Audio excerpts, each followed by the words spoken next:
जलसे करा लो, चाहे जितने मदरसे खोल लो, चाहे जितनी नमाजें पढ़ लो, रोजे रख लो, लेकिन इखलास देखो आप। उस आदमी ने बीवी छोड़ी, बच्चे छोड़े। बीवी और बच्चों से दूर रहने की तकलीफ क्या होती है, ये उन लोगों से पूछो जो तो या तो सऊदी में हैं, या दुबई में हैं, या अपने बीवी और बच्चों को छोड़कर बाहर काम कर रहे हैं, या जो जेलों की सलाखों में हैं। बल्कि जेल की सलाखों वालों से ज्यादा दर्द कोई नहीं समझ सकता, क्योंकि जो सऊदी में है, जो दुबई में है, जो बंबई और दिल्ली में है, वो तो कम से कम रोजाना फोन से बात कर लेंगे, वीडियो कॉल करके अपने हालात बता देंगे। लेकिन जेल में रहने वाले लोगों को तो न तो फोन अलाउ होता है, न मोबाइल अलाउ होता है, न वीडियो कॉल अलाउ होता है, न उनको मोबाइल दिया जाता है। उनसे पूछो कि बीवी और बच्चों से दूर रहने की तकलीफ, माँ बाप से दूर रहने की तकलीफ क्या होती है। जहां ये दुआएं हुई कि अल्लाह जर्जीस साहब की रिहाई का इंतजाम फरमा, अल्लाह अपने इस बंदे पर रहमो करम फरमा। मैं ऐसे मौलवियों को भी जानता हूं जिन्होंने ये दुआ की कि अल्लाह इनको कुछ दिन और जेल में रहने दे, ताकि मेरी रोजी रोटी चल रही है वो चलती रहे। मैं ऐसे मौलवियों को भी जानता हूं और मेरे पास उसके प्रूफ हैं। मैं ऐसे मौलवियों को भी जानता हूं कि मेरी गैर मौजूदगी में, जो कभी मेरी मौजूदगी में जिनकी शक्लें नहीं दिखती थी, वो मेरी गैर मौजूदगी में बरसाती मेंढक की तरह निकलने लगे। और जो हमारे बहुत नजदीक होने के बावजूद भी मेरे भाइयों हमारी शक्ल देखने के लिए हमसे मिलने तक नहीं आ सके। मेरे प्यारे साथियों, तसव्वुर करो कि केरल से लोग मिलने आए, कश्मीर से मिलने आए, हमसे मिलने के लिए लोग दिल्ली से आए, हमसे मिलने के लिए लोग झारखंड से आए, बिहार से आए, बंगाल से सबसे ज्यादा आए, यूपी के चप्पे चप्पे से लोग आए, उड़ीसा से मिलने आए, मेरे पास कर्नाटक से लोग मिलने आए, आंध्र प्रदेश से लोग मिलने आए, हमसे मिलने आए यहां से लोग। और कोई शख्स 3 किलोमीटर 5 किलोमीटर की दूरी पर हमारी जेल से रहकर हमसे मिलने ना आ सका हो। मेरे भाइयों, तसव्वुर करो, ऐसे लोगों को भी मैं जानता हूं और ऐसे लोगों को भी मैं जानता हूं जिन्होंने बाकायदा दुआएं की हैं, अल्लाह 6 महीना और 1 साल और उनको जेल की सलाखों में रहने दे, ताकि हमारी कम से कम रोजी रोटी हो जाए, हमारी कम से कम दुकान चल रही है तो चलने दो। हाय, ये कौम किस हद तक गिर चुकी है और जा चुकी है। मुझे जब पता चला और जब मुझे दिखाया गया तो मैंने उनसे कहा कोई बात नहीं, चमारों की बद्दुआओं से भैंसें नहीं मरा करती हैं, कोई बात नहीं। अल्लाह भी वही दुआ कबूल करता है जो कबूल करने के लायक हो। दुआ करने का हक है सबको, लेकिन सुनने का हक अल्लाह का है, वो वही सुनेगा जो जिसको वो चाहेगा। चाहे तो इब्राहिम अलैहिस्सलाम को 85 साल तक बेटा न दे, चाहे तो जकरिया को भरी जवानी में औलाद न दे, और बुढ़ापे में जब बाल सफेद हो गए हो तब अल्लाह ताला उनको बेटा दे। ये तो अल्लाह की कुदरत है। इतनी सी बात, बीवी छोड़ी बच्चे छोड़े, बीवी बच्चों को छोड़ के कोई आदमी मैदान जंग में चला जाए कितनी बड़ी बात है। उसने बीवी भी छोड़ी, बच्चे भी छोड़े, माँ बाप भी छोड़े, घर भी छोड़ा, मकान भी छोड़ा, फिर खेती छोड़ी, जमीन छोड़ी, जायदाद छोड़ी, फैक्ट्री छोड़ी, सब कुछ छोड़ा और मैदान जंग में गया लड़ा। कई काफिरों को उसने मारा भी, कई काफिरों को मारा भी, और मारते मारते खुद मर भी गया, कत्ल भी कर दिया गया। लेकिन इस कत्ल होने के बावजूद जहन्नम में जा रहा है। गौर करो मेरे साथियों, गौर करो, इबादत की रूह को समझने की कोशिश करो, अमल को समझने की कोशिश करो, इखलास को समझने की कोशिश करो, अमले साले को समझने की कोशिश करो। बीवी छोड़ी, बच्चे छोड़े, माँ बाप छोड़े, जमीन छोड़ी, जायदाद छोड़ा, घर मकान छोड़ा, जंग में गया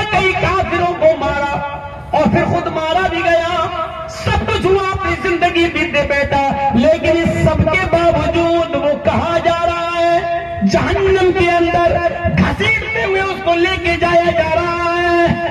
कसूर उसका क्या है? बीवी बच्चों को छोड़ने वाला, माँ बाप को छोड़ने वाला, घर मकान छोड़ने वाला, जमीन और जायदाद छोड़ने वाला, सब कुछ छोड़ने वाला, यहाँ तक कि अपनी शान तक को निछावर करने वाला कहाँ जा रहा? जहन्नम में। कसूर क्या है? कसूर ये है कि जंग तो लड़ा है, जिहाद तो किया है, लेकिन नीयत ये थी कि लोग मुझे बहुत देख रहे, इतनी सी बात पर जहन्नम में जा रहा, जबकि उससे बड़ी कुर्बानी कोई दी। आप तो अभी 1 महीने 1.5 महीने के बाद बकरे की कुर्बानी दे देंगे, हैं? किसी बड़े जानवर की कुर्बानी दे देंगे, 7 लोग उसमें हिस्सा लगा लेंगे। आप जानवर, इसने तो बीवी की कुर्बानी दी, बच्चों की कुर्बानी दी, माँ बाप की कुर्बानी दी, भाई बहनों की कुर्बानी दी, चल दिया, घर मकान छोड़ दिया, जमीन जायदाद छोड़ दी, खेती बाड़ी छोड़ दी, फील्ड छोड़ दी, फैक्ट्री छोड़ दी, मैदान जंग में चला गया, लड़ा, कई काफिरों को मारा, उनको जहन्नम में पहुंचाया भी, लेकिन फिर एक काफिर की तलवार इसकी गर्दन में चल गई और ये मर गया, ये शहीद हो गया, लेकिन इसके बावजूद जहन्नम में जा रहा। क्यों? सिर्फ इतनी सी बात पर कि इसने ये नहीं सोचा था कि इस पर सवाब मिले, बल्कि ये कहा था काश लोग मुझे बहुत बड़ा बहादुर कहें, देखो लोग मुझे कितना बड़ा लड़ने वाला कहें। इतनी सी बात पर जहन्नम में चला गया, यानी पूरा जिहाद बेकार, पूरा जिहाद बेकार। कोशिश करिए आप कोई भी इबादत करें, अगर वो इज्तिमाई नहीं है तो अकेले में करें, ज्यादा बेहतर है। मसलन दुआ, बेहतर है कि रात के अंदर तारीकी में रात के उठिए और वुजू बनाइए और रात के तकरीबन 2 बजे के बाद 3 बजे के बाद उठिए तो और अच्छा। वुजू बनाइए, 2 रकात नमाज नफिल पढ़िए, 4 पढ़िए, 6 पढ़िए, जितनी इस्तिताअत हो उतनी पढ़िए, और उसके बाद में सजदे में हो तो सजदे में, या वैसे हाथ उठाकर या हाथ छोड़कर जैसे चाहे आप दुआ मांगिए, अल्लाह रब्बुल आलमीन के सामने गिड़गिड़ाइए।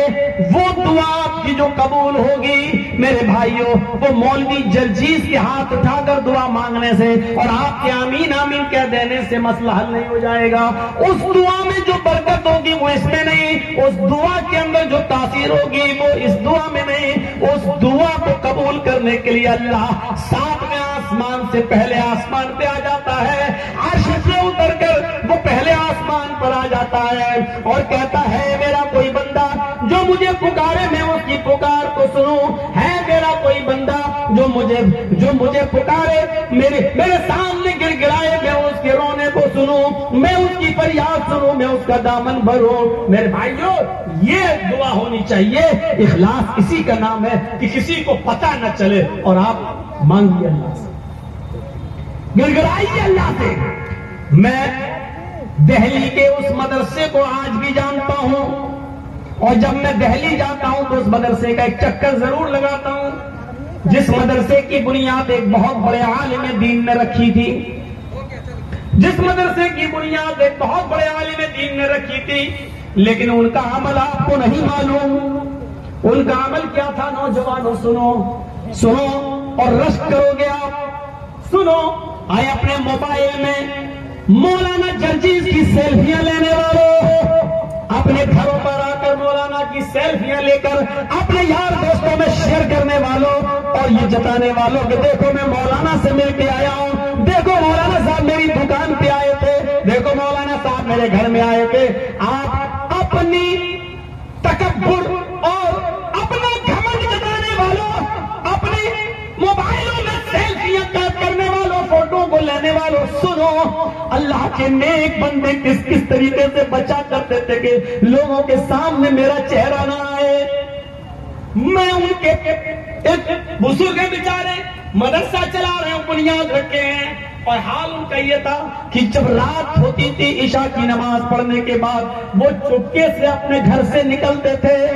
मेरे मदरसे में 50 बच्चे पढ़ते हैं, 60 बच्चे पढ़ते हैं, इन बच्चों का गुजर बसर कैसे होगा? किसी के सामने हाथ फैलाने में, ज़कात लेने में शर्म आती थी कि लोग ये न कहें कि देखो 100 रुपया चंदा मिलता, 50 खा लेता होगा, 50 बच्चों पे खर्च करता है। इस तंज से बचने के लिए वो ज़कात वसूल नहीं करते थे, चंदा नहीं करते थे, लेकिन इस मदरसे के बच्चों को कैसे पाला जाए, उनके खाने पीने का इंतजाम कैसे हो, इसके लिए वो रात की तारीकी में इशा की नमाज के बाद वो घर से निकलते थे और स्टेशन पे चले जाया करते थे, प्लेटफॉर्म पे चले जाया करते थे। उस वक्त ट्रेनें कोयले के इंजन से चला करती थी, बिजली के तार से नहीं, इलेक्ट्रिक इंजन नहीं थे, कोयले वाले इंजन हुआ करते थे। मेरे भाइयों, उस वक्त वो स्टेशन पे जाया करते थे और कुलीगिरी का काम किया करते थे, लोगों का सामान उठाकर अपने सर पर लादते थे और उनको बाहर तक छोड़ने जाते थे। पूरी रात को जो कमाते थे, सुबह होकर वो अपने मदरसे के बच्चों पर वो कमाई खर्च करते थे। एक दिन आपके इसी बिहार से कुछ बच्चे पढ़ने के लिए गए, स्टेशन पर उतरते हैं दिल्ली के, रात के 10 बजे उनकी ट्रेन दिल्ली प्लेटफॉर्म पे पहुंचती है। इन बच्चों की नजर एक लंबी दाढ़ी वाले बुजुर्ग के चेहरे पर पड़ती है जो कुली के ड्रेस में है। इन बच्चों ने उसको बूढ़ा समझकर और कुली समझकर आवाज दी और अपना आदमी, अपना भाई समझकर आवाज दी, हे बाबा इधर आओ, कुली हो? हाँ। सामान उठाओगे? हाँ। लेके चलोगे? हाँ। क्या पैसे लोगे? बेटा कहाँ आए हो? अरे वो ये मदरसा है ना फला जगह, वहां हम पढ़ने के लिए जा रहे हैं, वहां में दाखिला लेना है। बेटा जो मर्जी हो दे देना। नहीं नहीं बाबा, पैसे बताओ कितने लोगे? बच्चों तुम पढ़ने आए हो, कुरान पढ़ने आए हो, हदीस पढ़ने आए हो, जो मन में आए दे देना, ना हो कोई बात नहीं, लाओ बच्चों सामान। वो लड़के कहते नहीं नहीं पहले पैसे बताओ। उन्होंने कहा मैंने बेटा कह तो दिया, जो तुम्हारी मर्जी होगी दे देना, रख लेंगे। और ये कहते कहते उसने उन बच्चों का सामान अपने सर पर लाद लिया और लाद कर वो सामान जब पहुंचा बाहर प्लेटफॉर्म के बाहर, उन बच्चों को कहा कि लो यहां से बस मिल जाएगी, इतने नंबर की बस और फला फला जगह चले जाना। उन बच्चों ने पैसे निकाल कर उस बुजुर्ग की जेब में डालना चाहा। उस बुजुर्ग ने वो पैसा उन बच्चों के हाथ में थमाते हुए कहा, बेटा तुम लोग अल्लाह के नबी के मेहमान हो, कुरान सीखने आए हो, हदीस पढ़ने आए हो, क्या मुझे अल्लाह के रसूल के मेहमानों की इतनी भी खिदमत करने की तौफीक नहीं मिलनी चाहिए? मुझे पैसा दोगे? क्या मुझे इतना भी सवाब लेने का हक नहीं है कि मैं फ्री में तुम्हारा सामान उठा दूं? तुम रसूलुल्लाह के मेहमान हो। और ये कहकर उनके पैसे वापस करके ये बुजुर्ग चल देता है कुली का काम करने। ये बिहार से जाने वाले बच्चे उस बुजुर्ग को देखते रहते हैं और उस वक्त तक अपना सामान नहीं उठाते हैं जब तक कि वो बुजुर्ग उनकी आंखों के सामने प्लेटफॉर्म से दूर नहीं हो जाता है, चला नहीं जाता है। मुझे मालूम है कि इस तकरीर के बाद भी सेल्फियां ली जाएंगी। ये सब बोलने के बावजूद भी बेशर्मी हमारी ढीठ पड़ चुकी है, वो छूटेगी नहीं। ऐसा दर्द भरा वाक़या सुनाने के बाद भी हमारे दिलों में ये बात उतरेगी और हमारे आंखों से आंसू बहेंगे, लेकिन तकरीर खत्म होते ही हम चिकने धरे हैं, हम वही करेंगे जो हमारे बाप दादा करते चले आए हैं। नहीं मानेंगे हम तो वो इंसान ही नहीं, कुत्ते की वो दुम है जो 12 साल भी नल के पाइप में रखा जाए, उसके बाद निकालो तो टेढ़ी निकलेगी, वो सीधी नहीं हो सकती है। हम बिल्कुल उस तुम की तरह हो चुके हैं, हम टेढ़े ही रहेंगे, हम सुधरेंगे नहीं। मौलाना जर्जी साहब, आप यहाँ आओ ना आओ क्या फर्क पड़ता है? आप नहीं आएंगे, दूसरे आएंगे। आपकी स्टाइल में तकरीरें करने वाले अब तो बेशुमार पैदा हो चुके हैं, हम उनसे भी काम ले लेंगे। हाँ हाँ लीजिए, हम शौक से कहते हैं कि अब हमें बख्शिए। मेरे भाइयों, अब हम इतनी जिद बर्दाश्त नहीं कर पाएंगे। अब हमारी उम्र वो नहीं जो कभी 18 और 20 साल हुआ करती थी, हम भी अपनी उम्र के अब 45 साल क्रॉस कर चुके हैं। अब धीरे धीरे हम 2 घंटे से पौने 2 घंटे और 1.5 घंटे की तरफ आ रहे हैं। अब एक दो बीमारियां हमारे जन्म लेना शुरू कर रही है। मेरे प्यारे साथियों, अब धीरे धीरे कुछ दिनों के बाद सदारत की कुर्सी पर आएंगे और 5 मिनट के लिए बोल के निकल जाएंगे, इसलिए कि यही जिंदगी का नियम है, यही जिंदगी का उसूल है। जो आया है उसको जाना है। हमारा असली घर ये नहीं, असली घर वो है और उस घर के लिए हमें और आपको तैयारी करना है। जर्जीत साहब, तुम्हें बहुत इज्जत मिल चुकी है, तुमने अपनी जिंदगी के अंदर बहुत इज्जत के नमूने देख लिए हैं, लेकिन अब इज्जत के बाद तुम बुढ़ापे में भी जाओगे। अब दूसरी कौम आएगी और दूसरी नस्लें आएंगी और दूसरे लोग इसको, अब इस मसलक को जिंदा रखेंगे। ये दुनिया का उसूल है, ये दुनिया का ज़ाब्ता है, हम आए हैं तो यहाँ से जाना भी है। कुल्लु नफ्सिन ज़ाइक़तुल मौत, हर नफ्स को मौत का मजा चखना है। वैनमा तकूनु युद्रिकुमुल मौत वलौ कुंतुम फी बुरूजिन मुशय्यदा, मौत तुम्हें उधर भी आ जाएगी जहां तुम छिपना चाहते हो, चाहे तुम बड़े बड़े किलों में चले जाओ, बड़े बड़े सतूनों में छुप जाओ, जमीन के गहराइयों में चले जाओ, मेरे भाई के बंकरों में छुप जाओ, कहीं भी चले जाओ, मौत तुम्हें उधर भी आ पकड़ेगी, मौत तुम्हें उधर भी आ पकड़ेगी। अंतरिक्ष में जाने वाला, चांद के बाद मरीख का सफर करने वाला,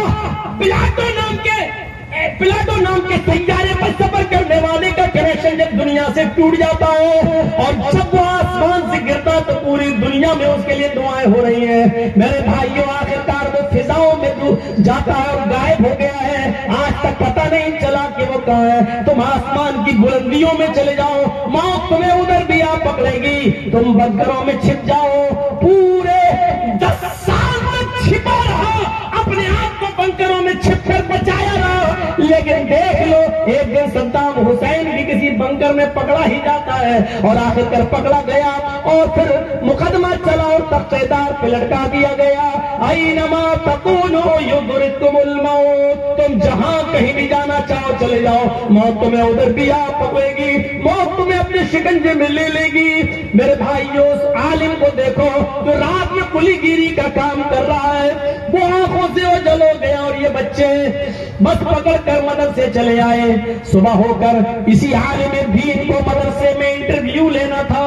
10 बजे जब ऑफिस खुलता है और बच्चे जब इंटरव्यू देने के लिए ऑफिस में कदम रखते हैं, इन बच्चों की नजर जब उस दाढ़ी वाली बुजुर्ग हस्ती पर पड़ती है तो पैरों के नीचे से जमीन सरक जाती है। ये तो वो बुजुर्ग मौलाना है जो कल स्टेशन पर लाल रंग का कुर्ता पहनकर कुलीगिरी का काम करके हमारा सामान उठा रहा था और आज हमारा इंटरव्यू ले रहा है।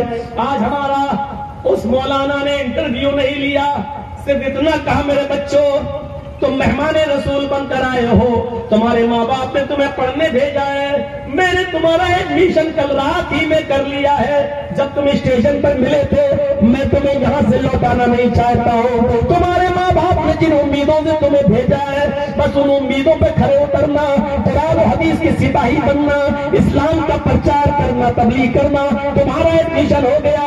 और हाँ, कल जो वाकया तुम्हें स्टेशन पर नजर आया था उस वाकये को वही भूल जाना, मेरे किसी स्कूल के तालिबे इल्म को वो मंजर मत बताना। मेरे बच्चों, तुम्ही को मालूम है कि मैं कुली हूँ, किसी को मालूम नहीं है। मैं चाहता नहीं हूँ कि किसी को ये पता चले कि मैं कुली हूँ और रात में जो कमाता हूँ वो दिन में अपने बच्चों पर खर्च करता हूँ। इस बात का इल्म मैं नहीं चाहता हूँ किसी को हो, इसका अज्र मैं सिर्फ अल्लाह से लेना चाहता हूँ, इसका सिर्फ मुझे अज्र अल्लाह तबारक व तआला से चाहिए। उस बुजुर्ग आलिम के इंतकाल के बाद मेरे भाइयों, इन बच्चों ने उनकी आप बीती सुनाई और कहा कि वो तो रात में कुली का काम करते थे।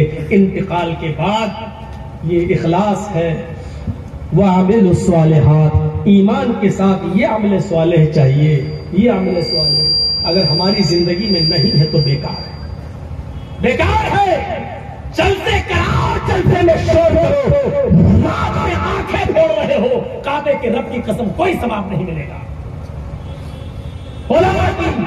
गुहार बैठो, खामोश हो जाओ, किस पर भी खामोश नहीं होते हो और जलसा सुनने आए हो। ड्रामा बना दिया है आपने दीन का, नौटंकी बना दी है आपने इस दीन को। आपको अल्लाह के सामने जवाब देना पड़ेगा आज की इस रात की हरकत का। इस कुरान और हदीस को सुनाते वक्त तुम्हारी जो चीखें निकली और जो शोर हुआ, तुम्हारी शोर की वजह से कुरान को रोकना पड़ा, हदीस को रोकना पड़ा। क्या तुम्हारी आवाजें इतनी ऊंची हो चुकी है कि तुम्हारी ऊंची आवाजों की बुनियाद पर कुरान को रुकना पड़ेगा, हदीस को खामोश होना पड़ेगा? क्या तुम इतने बड़े इंसान हो चुके हो कि तुम्हारी चीखों पुकार के आगे कुरान बंद होगा, हदीस को रोका जाएगा? अरे डरो,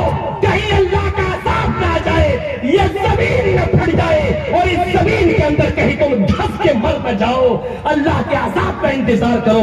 आज तुमने वो शैतानी काम किया जो शैतान भी शायद सोच के हंस रहा होगा कि हमसे बड़ा काम तो आज ये हमारी ये इन लोगों ने कर दिया, इन नस्लों ने कर दिया है। हम जिस कुरान को कमजोर करना चाहते थे, इन लोगों ने खुद ही कुरान को कमजोर कर दिया। आज शैतान भी हंस रहा होगा तुम्हारी इस हरकत पर, इस हरकत पर। तसव्वुर करो मेरे भाइयों, क्या इतनी सी बात तुम समझते हो? इतनी सी बात नहीं है, ये बहुत बड़ी बात है। खलास अमल सालेह अपनाओ, इस बुजुर्ग आलिम दीन से कुछ सीखो, इस बुजुर्ग आलिम दीन से कुछ सीखो।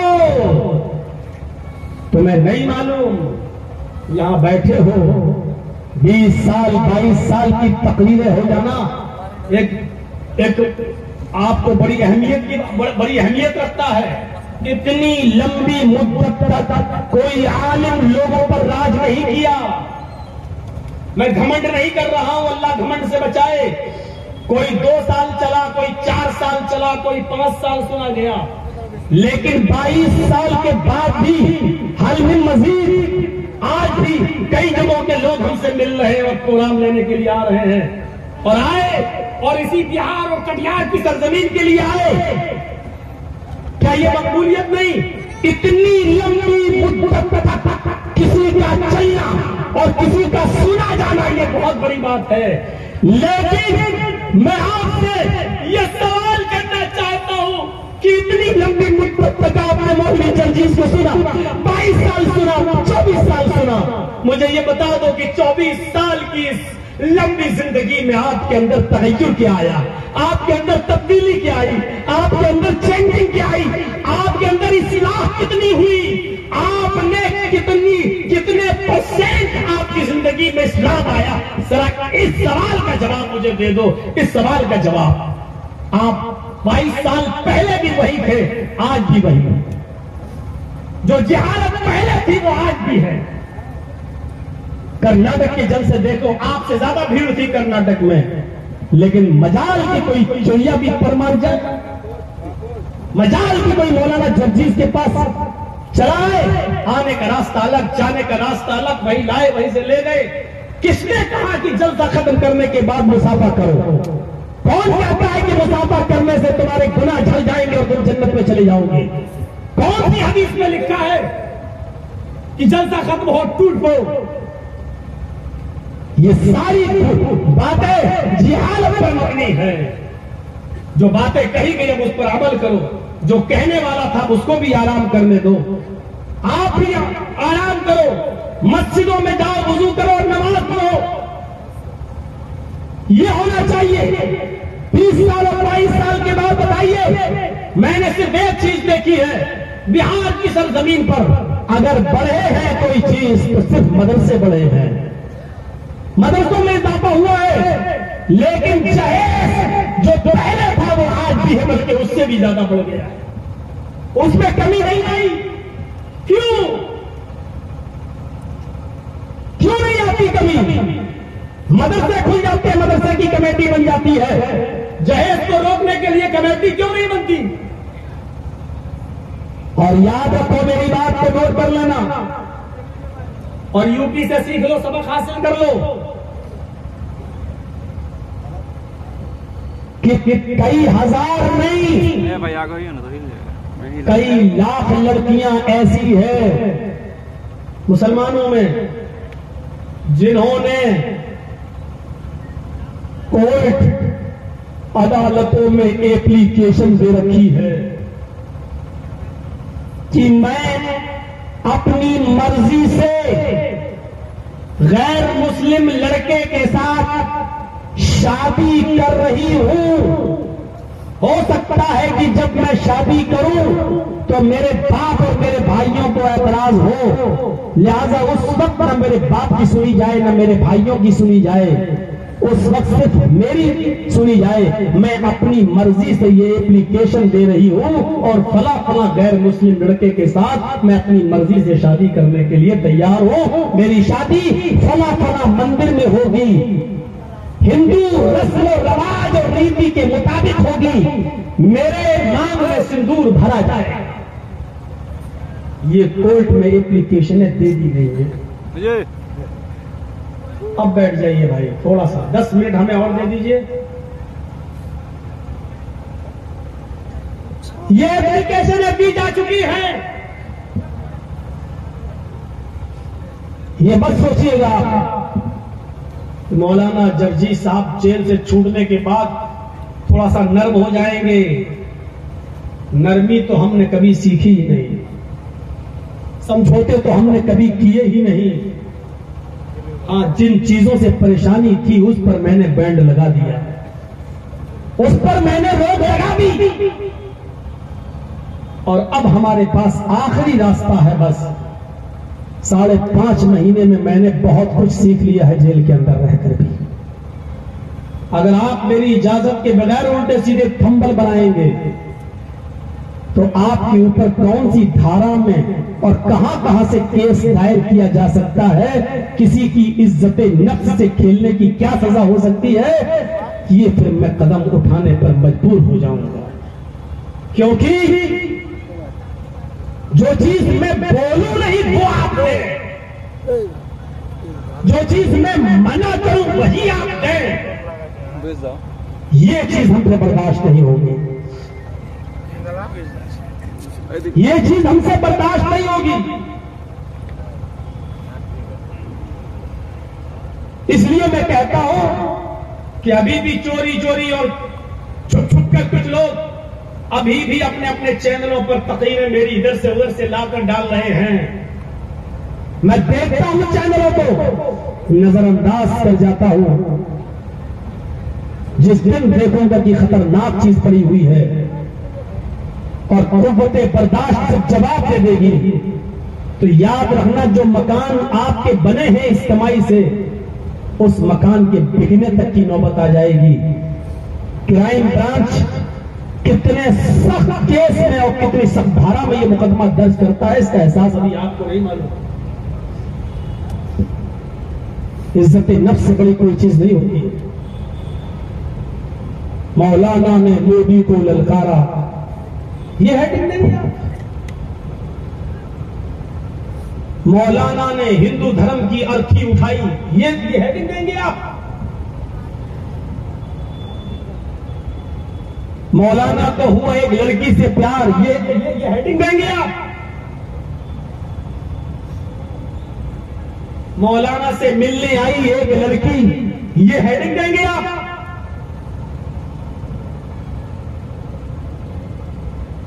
नंगी लड़कियों की तस्वीरें बनाएंगे आप, पैसा कमाने के लिए, और कितना गिरेंगे आप। इन लड़कियों ने एप्लीकेशनें दे रखी हैं। और बिहार वालों, सबक सीख लो यूपी के लोगों से। सरकारें बदलने में टाइम नहीं लगता। देख लीजिए, अभी 1 साल पहले कौन सी सरकार थी, अब कौन सी आ गई। पहले क्या था, अब क्या है।